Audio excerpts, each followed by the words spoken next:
Kalau kita hanya bergantung kepada gaji, kan, apa akan jadi kalau suatu hari nanti kita terpaksa berhenti kerja? Ramai orang yang hanya hidup bergantung kepada gaji je. Mereka sanggup tukar masa, tenaga hanya untuk dapatkan gaji. Tapi masalahnya, bila mereka terpaksa berhenti kerja, gaji mereka pun berhenti juga. Yang buat lagi parahnya adalah komitmen tiap bulan tu tetap berjalan. Kan? Anak bini nak kena makan. Kalau diorang sakit nak kena bawa pergi klinik. Diorang nak pergi sekolah nak kena belanja. Kan?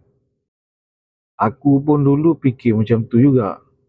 Asalkan ada kerja tetap, semuanya akan selamat. Tapi bila aku fikir balik, kerja kuat macam mana pun, kerja rajin macam mana pun, tak menjaminkan kebebasan kewangan lah. So daripada situ aku mula bina passive income. Passive income ni maksudnya bisnes yang dia tak bergantung kepada masa aku. Maknanya masa aku tidur duit masuk, masa aku pergi jalan-jalan pun duit masuk. Itu adalah passive income.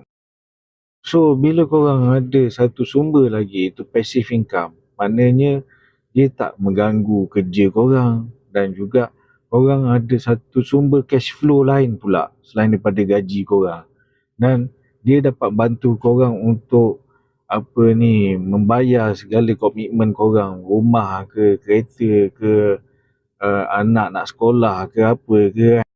So kalau korang ada rasa macam nak buat passive income juga, kan, walaupun korang tengah bekerja sekarang ni, dan sambil tu korang nak mula bina passive income ni, korang boleh komen kat bawah dengan komen passive.